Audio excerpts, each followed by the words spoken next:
Assalamualaikum warahmatullahi wabarakatuh. Pada video kali ini, kita akan menjawab tema 8, kelas 4, subtema 3, pembelajaran 5, halaman 161, 162, 165, 166, 168, dan 169. Baik, langsung saja kita jawab di halaman 161. Untuk di halaman 161 ini, kita akan menjawab mengenai tentang keberagaman karakteristik individu di lingkungan tempat tinggal. Kemudian nanti kita tuliskan juga manfaat keberagaman karakteristik individu di lingkungan tempat tinggal.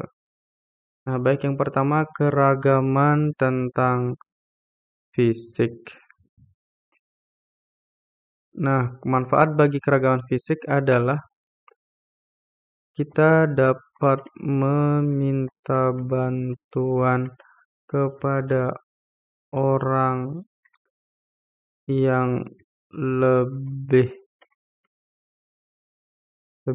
tinggi badannya untuk mengambil sesuatu yang tidak dapat kita jangkau. Berikutnya, perbedaan pekerjaan.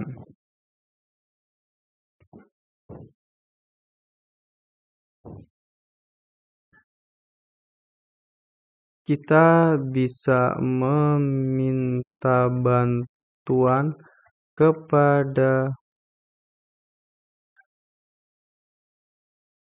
dokter ketika kita sedang mengalami sakit. Kemudian perbedaan yang lainnya adalah perbedaan usia. Untuk perbedaan usia, kita bisa meminta bantuan kepada orang yang lebih tua untuk memberikan nasihat. Kemudian keberagaman lainnya adalah keberagaman sifat.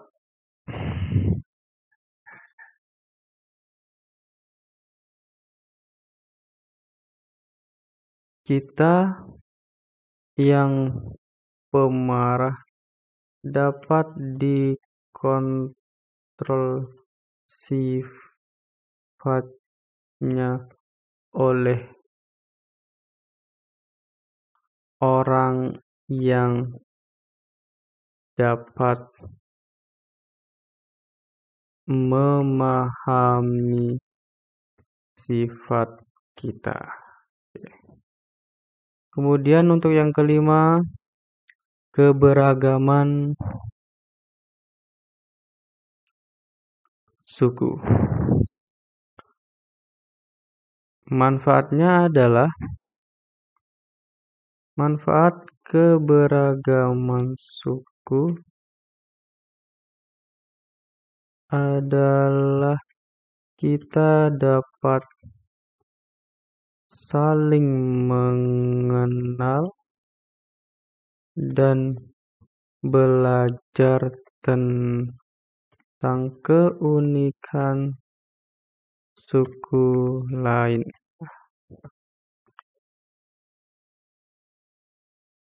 Berikutnya kita akan jawab di halaman 161 mengenai ayo berdiskusi. Jawablah pertanyaan-pertanyaan berikut ini. Jelaskan yang dimaksud dengan tokoh antagonis. Tokoh antagonis adalah tokoh yang bersifat jahat dalam cerita. Lanjut kita ke halaman 162. Jelaskan yang dimaksud tokoh utama. Tokoh utama adalah tokoh yang memiliki peran penting dalam cerita, ditampilkan terus-menerus dan mendominasi cerita. Soal ketiga, jelaskan yang dimaksud tokoh pembantu atau tambahan. Tokoh tambahan adalah tokoh yang dimunculkan sekali atau beberapa kali dalam cerita. Soal nomor 4, apakah lawan sikap antagonis? Lawan sifat antagonis adalah sifat protagonis. Soal nomor 5, jelaskan yang dimaksud sikap lawan antagonis. Sikap lawan antagonis adalah protagonis. Sifat protagonis adalah sifat baik hati. Berikutnya kita akan jawab di halaman 165.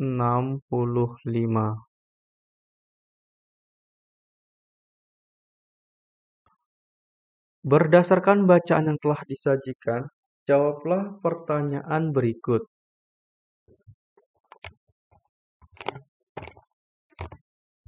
Siapakah tokoh utama dalam cerita Kendi Emas dan Ular? Jawabannya, tokoh utama dalam cerita Kendi Emas dan Ular adalah petani. Soal nomor 2, siapakah tokoh pembantu tambahan dalam cerita Kendi Emas dan Ular? Tokoh pembantu atau tokoh tambahan dalam cerita Kendi Emas dan Ular yaitu istri petani, ibu tetangga, dan suaminya. Soal nomor 3, siapakah yang menjadi tokoh antagonis? Tokoh antagonis dalam cerita Kendi Emas dan Ular yaitu ibu tetangga dan suaminya. Soal nomor 4, mengapa tokoh pada jawaban soal nomor 3 disebut tokoh antagonis? Tokoh pada jawaban soal nomor 3 disebut tokoh antagonis karena sifat tokoh-tokoh tersebut jahat. Soal nomor 5, sikap apakah yang tercermin pada tokoh utama dalam cerita Kendi Emas dan Ular? Sifat yang tercermin pada tokoh utama dalam cerita Kendi Emas dan Ular yaitu baik, tidak mau memiliki barang atau benda yang bukan haknya.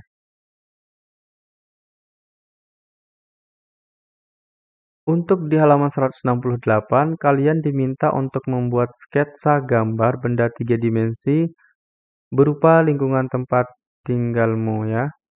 Nah, misalkan di rumahmu ada sebuah gelas, kamu gambar sketsa gelas saja. Atau misalkan kalau ada gambar seperti ini yaitu teko, kamu gambar ini saja ya. Oke, ini contoh gambar sketsa. Berikutnya kita akan jawab di halaman 169. Ayo renungkan. Banyak kegiatan yang sudah kamu lakukan pada pembelajaran 5 ini, di antaranya membuat sketsa gambar 3 dimensi. Apakah kamu merasa kesulitan dalam membuat sketsa? Apa pentingnya membuat sketsa dalam menggambar 3 dimensi? Bagaimanakah jika menggambar karya 3 dimensi tanpa membuat sketsa? Coba kamu renungkan lalu tuliskan hasilnya dalam kotak berikut. Jawabannya, saya tidak merasa kesulitan membuat sketsa gambar. Sketsa sangat penting dalam menggambar 3 dimensi karena dapat memudahkan dalam menggambar atau melukis. Jika menggambar 3 dimensi tanpa menggunakan sketsa tentunya akan lebih sulit, kecuali mereka yang sudah profesional dalam menggambar.